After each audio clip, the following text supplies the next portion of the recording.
সারা রাস্তা যখন মপ করে নিয়ে গেছে, আমি শুধু একটা কথাই ভাবছি, আমার এই সুন্দর স্বাধীন দেশটা আমাকে পর করে দিল। এটাই মনে হয়েছে। আমি আসলে বলতে চাই একটাই, যে বাংলাদেশে আমার উপর যেটা করা হয়েছে সেটা যেন আর না হয়। আমি যারা করেছিল মব, আমি তাদের জন্য, আমি এই জেলখানায় গিয়ে আমি নামাজ পড়ে শীত গিয়ে তাদের জন্য আমি দোয়া করেছি, আল্লাহ তাদেরকে তুমি ক্ষমা করে দাও, আর যেন বাংলাদেশে কোনো মানুষের সাথে এটা না করা হয়। আমি আমারটা মানতে পারবো, আমি মেনেছি, আমি নিজেকে পরিবর্তন করেছি, আমি নিজেকে কন্ট্রোল করে, আমি নিজেকে এই জায়গাটা থেকে আমি চিন্তা করেছি যে আমরা সুন্দর সার্বভৌম রাষ্ট্র চাই। কিন্তু আপনি কি চিন্তা করেছেন আমার একমাত্র সন্তানটা যখন আমার মপটা দেখেছে, যখন সে সোশ্যাল মিডিয়াতে এটা যখন চলে গেছে, আমার বেবিটার ভিতরটা আমি চিন্তা করি। আমন্ত্রণ জানাচ্ছি প্রিয় দর্শক, মানচিত্র নিয়মিত আয়োজন কথোপকথনে আজকে আমাদের সঙ্গে যুক্ত রয়েছেন অভিনয় শিল্পী, নাট্যকার এবং নির্মাতা সিদ্দিকুর রহমান। আপনারা সিদ্দিকুর রহমান সম্পর্কে অনেকেই জানেন, যেমন অবিচারের সম্মুখীন তিনি হয়েছিলেন, তার উপর মব ক্রিয়েট করা হয়েছিল, দীর্ঘ প্রায় 11 মাস কারাবন্দী থাকার পর তিনি পৃথিবী আলো দেখেছেন, অন্তত পরিবারের সদস্যদের সাথে এখন আলো দেখতে পাচ্ছেন। সেই সিদ্দিকুর রহমান কেমন করে কাটিয়েছেন 11টা মাস, তার কি অপরাধ ছিল, সেসব বিষয়ে নিয়ে আমরা কথা বলবো। এই বিষয়ে আলোচনার জন্য আপনাকে আমন্ত্রণ জানাচ্ছি, স্বাগত জানাচ্ছি সিদ্দিকুর রহমান। এবং আপনি দেখেছেন, আপনার উপরে যখন প্রায় 1 বছর আগে মব ক্রিয়েট করা হলো, সারা বাংলাদেশে কিন্তু তুমুল প্রতিবাদ হয়েছিল। যারা অন্তত নাট্য জগতের সাথে জড়িত, নাটক দেখেন, এর বাইরে যারা রাজনীতির সঙ্গে সম্পৃক্ত, এর বাইরে সাধারণ মানুষও হতবাক হয়ে উঠেছিলেন যে আপনার উপরে যে মব ক্রিয়েট করা হলো এবং তারপরে কারাগারে নেওয়া হলো। আপনার অনুভূতিটা কি 1 বছর পরে এসে জানতে পারি যে কেমন ছিল সেই দিনের ঘটনা, এবং এখন আপনি কি ফিল করছেন? মনে হয়েছে এই বাংলাদেশটা আমার বুকের ভিতরে আমি সবসময় ধারণ করি, সার্বভৌমত্বকে ধারণ করি। তো আমার সাথে যে ঘটনাটা ঘটেছে, তারপরে মনে হয়েছে ও মাই গড, আমার এই সুন্দর সার্বভৌমত্বটা আমাকে মানে অন্যভাবে দেখতে হচ্ছে। আমি সেটা কখনো দেখতে চাই নাই। এবং এই ইয়াং বয়সে এসে আমি কোনো দলের হয়ে যে কাজ করি নাই তা কিন্তু নয়। আমি একটি দলের নমিনেশন পেপার চেয়েছিলাম এবং মনোনয়ন চেয়েছিলাম, আমি কিন্তু মনোনয়ন পাইনি, এটা আবার বুঝতে হবে। আমার মুক্ত স্বাধীনতা, আমার স্বাধীনতা ডেফিনেটলি আছে। আমি একজন নাগরিক হিসেবে আমি কিন্তু আমার মত প্রকাশ করতেই পারবো, আমার ভিন্ন মত থাকতেই পারে। এবং আমি বিভিন্ন টক শোতে যাইতাম, তখন আমি বিভিন্ন রকমের কথা, আমার কথার প্রেক্ষিতে কথা বলতাম। সেই জায়গাগুলোকে যারা চিন্তা করে আজকে আমার উপর যে অমানবিক বলি, সবসময়ই বলি, এবং যে কালচারটা প্রচুর পরিমাণে যখন আমাকে নেওয়া হয়েছে, তখন জনপ্রিয় মব, এই মব করে আমাকে সারা বাংলাদেশের মানুষ দেখেছে। আমি আমি আমার সাথে কি কিরকম নির্যাতন করা হয়েছে সেই টাইমটাতে, আমি সেইটা যখন স্মরণ করি, সত্যি কথা পান্না ভাই, তখন আমার শরীরের লোম দাঁড়িয়ে যায় যে ও মাই গড, এইটা আমার ওই সার্বভৌমত্ব, এটা আমার বাংলাদেশ, সেই ভূখণ্ড। আমি যখন তাকিয়েছিলাম, তখন আপনারা দেখেছেন যে আমাকে যখন মব করা হচ্ছে, সাথে কিন্তু পাশ দিয়ে পুলিশ যাচ্ছে, আমার সাথেও পুলিশ হাঁটতেছে। এবং তখন আমি খুব অবাক হয়ে গেছি, আর তাকায় এসেছি সিদ্দিকুর রহমান এতদিন নাট্যকার, অভিনেতা, নির্মাতা হিসেবে যে সার্ভিসটা দিয়েছে, সারা বাংলাদেশের মানুষকে হাসিয়েছে, সেই মানুষটার সাথে এরকম করা হচ্ছে। আমি শুধু চোখের পানি আসতেছে, সেই জায়গাগুলো আমি ফিল করতেছি। আমার এই সুন্দর দেশটা আমাকে দূরে সরাই দিল। এই দেশটা আমাকে এই জায়গাটা চিন্তা করাইলো, আমি তো কখনো চিন্তা করিনি। আমি আমার পুলিশ ভাইদের দিকে তাকিয়েছিলাম, তখন কয়েকজন পুলিশ আমাকে প্রতিবাদও করেছিল। তখন তাদেরকে আমি বলেছি, ভাই, আমি তার কথাটা চিন্তা করেছি, তার ফ্যামিলি, যে তাকে যখন তাকে মপ করা হবে, তখন তার জবটা চলে যাবে। আমি বলছি, আপনি কোনো কথা বলেন না। এবং যখন মপ করেছে, তখন কিন্তু ডিবির লোকজন ওখানে ছিল, তারা দেখতেছিল অবাক দৃষ্টিতে এটা কি হলো।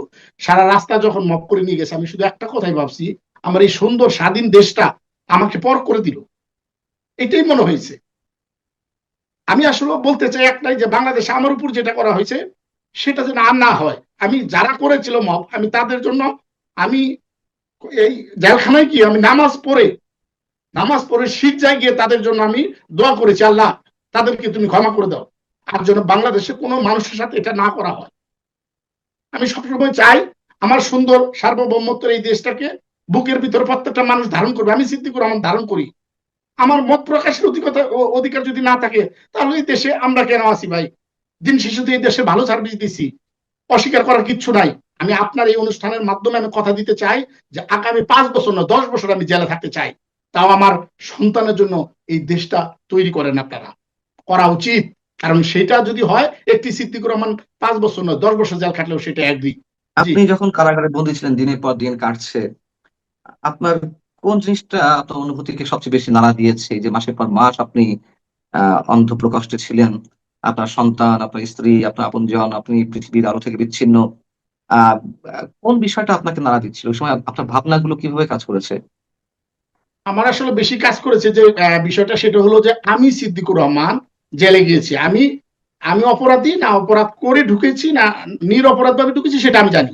আমার বিবেকের সাথে, আমার এই মনুষ্যত্ব বোধের সাথে কিন্তু আমি লড়াই করতে পারবো যে আমি রাইট, বাট আমি এখানে এভাবে আসছি। কিন্তু আমাকে যেভাবে জেলে দেওয়া হয়েছে, সেটা আমার পরিবার যখন দেখে, তখন মনে হয় যে এই দেশটা আসলে তারাও এইভাবে কখনো চায় নাই। আমি আমারটা মানতে পারবো, আমি মেনেছি, আমি নিজেকে পরিবর্তন করেছি, আমি নিজেকে কন্ট্রোল করে, আমি নিজেকে এই জায়গাটা থেকে আমি চিন্তা করেছি যে আমার সুন্দর সার্বভৌম রাষ্ট্র চাই। কিন্তু আপনি কি চিন্তা করেছেন আমার একমাত্র সন্তানটা যখন আমার মপটা দেখেছে, যখন সে সোশ্যাল মিডিয়াতে এটা যখন চলে গেছে, আমার বেবিটা আমাকে, আমার বেবিটার ভিতরটা আমি চিন্তা করি। আমি শুধু আমারটা চিন্তা করি না, আমি আমার পরিবারের কাছে আমি কি বলবো, আমার পরিবারের কাছে কি বলবো যে আমি অপরাধ না করে ভিতরে গেছি। এবং কোনো প্রকার না, আমি বলেছি যে যদি আমার কোনো অপরাধের যে ধরনের মামলা আমাকে দেওয়া হয়েছে, আমাকে হত্যা মামলা দিয়েছে, আমরা সিদ্দিকুর রহমান সারা বাংলাদেশ আমরা কোন, আমার নাটকের ভিতরেও আমি হত্যা মামলার আসামিও হইনি বা হত্যাও করিনি, এরকম ক্যারেক্টারও আমি কখনো করিনি। তাহলে বুঝতে পারতাম যে সেই ফিলটা তখন নিতে পারতাম। আমাকে আমার পরিবার যখন আমার ওই মপটা দেখেছে যে বাবা কিরকম নিয়েছে, আমার বোন, আমার ভাই, আমি জয়েন্ট ফ্যামিলি মেম্বার, সারা বাংলাদেশের মানুষ জানে, আমার মা, আমার মায়ের চোখের পানি তো বেফলে যাবে না। আমার বোন সারা সারাটা ওই বছরই বলা চলে, যেহেতু 10 মাস 22 দিন সে কারাগারে গিয়ে কান্না করেছে, আমি মাকে দেখেছি ওই পাশ থেকে কান্না করতে, আমার অন্যান্য পরিবারের সদস্যদেরকে দেখেছি। তখন মনে হয়েছে যে আমি সিদ্দিকুর রহমান, আমি এখান থেকে, আমাকে বেশি নাড়া দিয়েছে পরিবারের বিষয়টা। এটা সবসময় আমি বলি, নিজেকে কারা যোদ্ধা হিসেবে আমি পরিচয় দেই, আমি কারা যোদ্ধা। এবং আমি এই কারা যোদ্ধা হিসেবে শুধুমাত্র তাদেরকে বলি যে সত্যিকার কারা যোদ্ধা কিন্তু আমরা না, সত্যিকার কারা যোদ্ধা হলো পরিবারগুলো। যখন ওই রাইট। 15 দিন পর পর যখন এই জেলখানার ওই পাশে থেকে তারা কান্না করে আমাকে দেখে, তখন মনে হয়।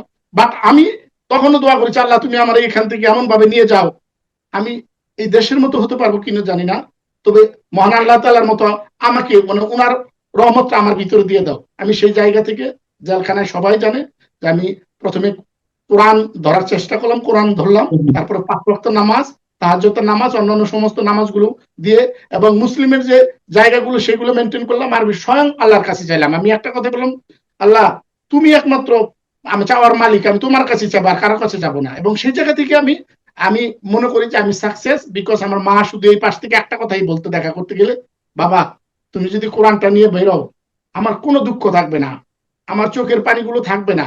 আমি সেই জায়গাটা, সেই কথাটা রেখেছি, বিকজ মানে মাকে আপনার যে আমার। এই যে আমূল পরিবর্তন, আপনি একজন সাংস্কৃতিক কর্মী, আপনি নাট্য অভিনেতা, এবং জেলে যাওয়ার পরে আমি যত জেনেছি যে আপনি একবারে আমূল পরিবর্তন চলে এসেছে আপনার জীবন ব্যবস্থায়। আপনি প্রচন্ড ভাবে আস্তিক, আস্তিক আগেও ছিলেন নিশ্চয়ই, কিন্তু প্রচন্ড ভাবে ক্ষুধাভীরু হয়ে উঠেছেন, 5 ওয়াক্ত নামাজ বন্দেগী, এবং মানে পুরোপুরি একেবারে আমূল বদলে গেছে আপনার আহ, প্রতিদিনকার রুটিন। এটি কি শুধু ওই ভাবনা থেকে, নাকি আর কোনো ভাবনা কাজ করেছে যে এই যে পরকালে বিশ্বাস, তুমুল ভাবে তার চর্চা করা, সেই পরকাল লাভের জন্য ভালোভাবে এই আমূল পরিবর্তনটা কেন হলো হঠাৎ করেই? এটা আসলে যখন মনে হলো যে, আমি সবসময় বলি জেলখানা, আমি কারাগার বলি, হুম, কারাগারে হুম। যে জায়গাটা শিক্ষালয় বলি, সেই শিক্ষালয়ে আমাকে যেহেতু, আমি ওখানে একটা পে অফ লাইন দেখলাম, রাখিব নিরাপদ, দেখাবো আলোর পথ। মনে হলো হুম। যে তারা আসলে নিরাপদে রাখে, অতএব আলোর পথটা আমার নিজে নিজে দেখতে হবে। তখন মনে হলো যে শিল্পী হিসেবে আসলে 5 ওয়াক্ত নামাজ পড়া হয়নি, সো আমি আখিরাতের বাজারটা কেন করছি না। সেই জায়গা থেকে আমার মনে হলো যে আখিরাতের জন্য আল্লাহ, আল্লাহর জায়গাটা থেকে আমি আমি আরবি অক্ষর দেখলে আমি পড়তে পারতাম না, সত্যি কথা যেটা। আমার ছোট সময় মা শিখিয়েছিল, কিন্তু আমি যে প্রফেশনের সাথে জড়িত সেই জায়গা থেকে মানুষই মনে করে যে সেই জায়গা থেকে এরা নামাজ পড়তে পারে না, মানুষের মনে হয় তাই। কিন্তু মনে হয় কিছু মানুষের ধারণা আছে যে মিডিয়া লোকেরা বোধহয় নামাজ পড়ে না। আমি সেই জায়গা থেকে কোরআন ধরে আল্লাহ পাকের জায়গা থেকে মনে হলো যে আমি আখিরাতের বাজারটা এখান থেকে করে যাব। এবং আমি আরেকটা কথা বলতে চাই যে আমি সত্যিকার অর্থে সেটা রেজাল্টও পেয়েছি যে আমি তাহাজ্জুদের নামাজ এত পড়তাম না সত্যি। আমার জীবন দশায় যত তাহাজ্জুদের নামাজ না পড়েছি, আমি গত 10 মাস 22 দিনে ঠিক প্রতিটা রাতে 3:30টার সময় উঠে 5:30টা পর্যন্ত মানে তাহাজ্জুদের নামাজ এবং ফজরের নামাজ পড়ে, দোয়া দরুদ পড়ে তারপরে ঘুমাইতে যেতাম। আমাকে অদ্ভুত বিষয়, আমি নিয়ত করলে যে আল্লাহ পাক যে ভিতর থেকে চেঞ্জ করেছে বুঝতাম কেমনে, 3:30টা বাজতো আর সাট করে আমার চোখটা খুলে যেত। আমার চোখের সামনে আমি ইটা রাখতাম, ঘড়িটা রাখতাম, ঠিক টাইম মতো তখন মনে হইতো আমি অদ্ভুত ঘুমের ভিতর থেকে উঠে আমি দোয়া করতাম, আল্লাহ তুমি আমাকে এরকম চেঞ্জ করে দিতেছো। অতএব সেই জায়গাটা সিদ্দিকুর রহমান ধরে রাখতে চায়, এবং সেই জায়গা চিন্তা করে, আল্লাহ পাকের জায়গা থেকে চিন্তা করে, যেহেতু আমি পিওর মুসলিম, মুসলিম পরিবার থেকে আসি, সেই জায়গা থেকে আমি ওই জায়গাটা রাসূলের প্রেমে পড়েছি, এবং রাসূলের প্রেমে আগেও পড়েছিলাম, বাট এই জায়গাটা পরিপূর্ণভাবে আমি আল্লাহকে চেনার চেষ্টা করেছি, রাসূলকে চেনার চেষ্টা করেছি, এবং তাদের ভালোবাসার জন্য আমি এটা করেছি। আপনি বলছিলেন যে জেলখানার গেটে বা ভিতরে যে লেখা থাকে রাখিব নিরাপদ, দেখাবো আলোর পথ, আসলে কি সেখানে আলোর পথ দেখানো হয়? আমিও তো 3 মাস ছিলাম, আপনি 11 মাস ছিলেন, আমি তো 3 মাস ছিলাম কারাগারে ডক্টর ইউনূসের সরকারের সময়। কিন্তু দেখেছি সেখানে নানান ধরনের অনিয়ম, অসঙ্গতি, অপরাধ, রাষ্ট্রীয় ব্যবস্থাপনায় অপরাধ হচ্ছে, বিনা মামলায়, ফেক মামলায় মানুষজনকে ধরে নিয়ে আসা হচ্ছে, তাদের উপর নির্যাতন হচ্ছে, এক ধরনের মানসিক নির্যাতন, খাওয়া দাওয়া পরিবেশ, এক ধরনের অনেক ধরনের অভিযুক্ত রয়েছেই। এবং ওখানে টাকা হলে যাদের টাকা আছে তারা বেশ আরাম আয়েশে আছে, যাদের টাকা নেই তারা ওই সাধারণ কয়েদি হয়ে ওই খাবার, ওই ওয়াশরুম ইউজ করছে। আহ এবং ওখানেও তো নানান ধরনের দুর্নীতি আছে, আমি যেটা দেখে এসেছি। আহ, এবং একটা মামলা থেকে জামিন হলে আবার নতুন নতুন মামলা আসছে। এই যে অনিয়মগুলো, রাষ্ট্রবিরোধী কর্মকাণ্ডগুলো, তো আপনার কাছে কেন মনে হলো যে সেখানে আলোর পথ পাওয়া যাচ্ছে? পান্না ভাই, এই জায়গাটা একটু এক্সেপশনাল কথা বলবো, কারণ এটা আমি সবসময় বলি। আমার নাম সিদ্দিকুর রহমান, সিদ্দিক, সিদ্দিক মানে সত্যবাদী, সত্যটা সবসময় বলতে হয়। সিদ্দিকুর রহমান যখন কারাগারে গিয়েছে, আমি এই ওয়ার্ডটাকে শুধু নয়, প্রতিটা ওয়ার্ড, আমি প্রত্যেকটা সেক্টরে গিয়েছি। আমি কিন্তু ছেলে ছিলাম, কিন্তু আমি এজ এ শিল্পী হিসেবে সারা জেলখানে ঘুরে বেড়াইছি, আমার কোনো বাধা ছিল না। এবং চোকা থেকে শুরু করে একদম A to Z, যে মাসি দফা, আমি আমি এটার উপরেও কাজ করব। তবে কেন বলি, আমি বারবার একটা জিনিসের প্রতিবাদ করি। আমি বারবারই দেখেছি পলিটিক্যাল, যারা ফুললি পলিটিক্যাল ম্যান, তাদের কাছে শুনেছি বা বাবার মুখেও শুনেছি, এবং যখন আমরা জনসভায় যেতাম তখন শুনতাম যে বারবার কারা নির্যাতিত নেতা। এই ওয়ার্ডটাকে আমি মানি না। কারা নির্যাতিত নেতা কেন মানি না?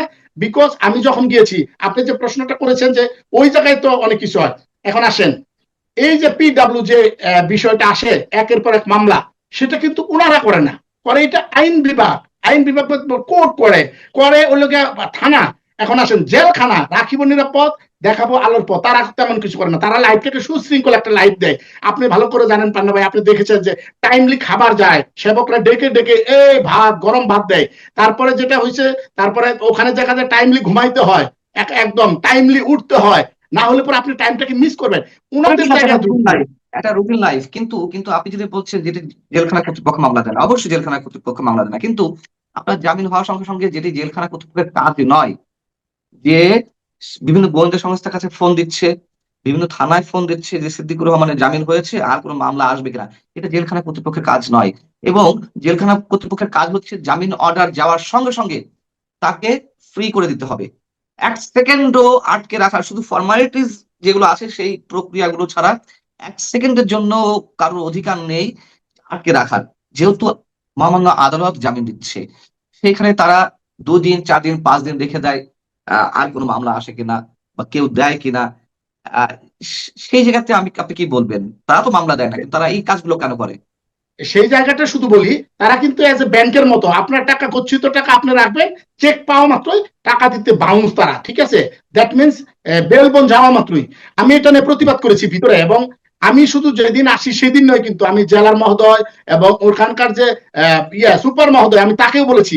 এবং তাদের জায়গা থেকে যে অ্যান্সারটা, যে আমাকে তো কেউ না কেউ চালায়, আমাকে কেউ না কেউ চালায়, আমাকে চালায়।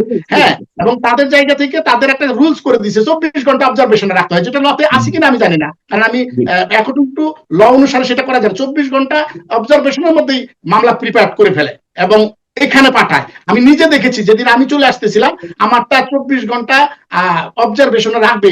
আমি কর্তৃপক্ষের সাথে আমি আগেই কথা বলেছি যে আমি সিদ্দিকুর রহমান, আমাকে শিল্পী হিসেবে যদি সম্মান করেছেন, আমি স্পেশালি আমি বললাম যে শুরুর দিকে আমি আমি সেই জন্য আমি জেল কর্তৃপক্ষকে ধন্যবাদ জানাই যে তারা যে জায়গাগুলো করেছে। কিন্তু সে জায়গাটা নিয়ে যখন প্রতিবাদ করলাম, তখন বললো যে সিদ্দিক ভাই আমাদেরকে 24 ঘন্টা অবজার্ভ, আমাদের কি একটা রুলস আছে বলেন?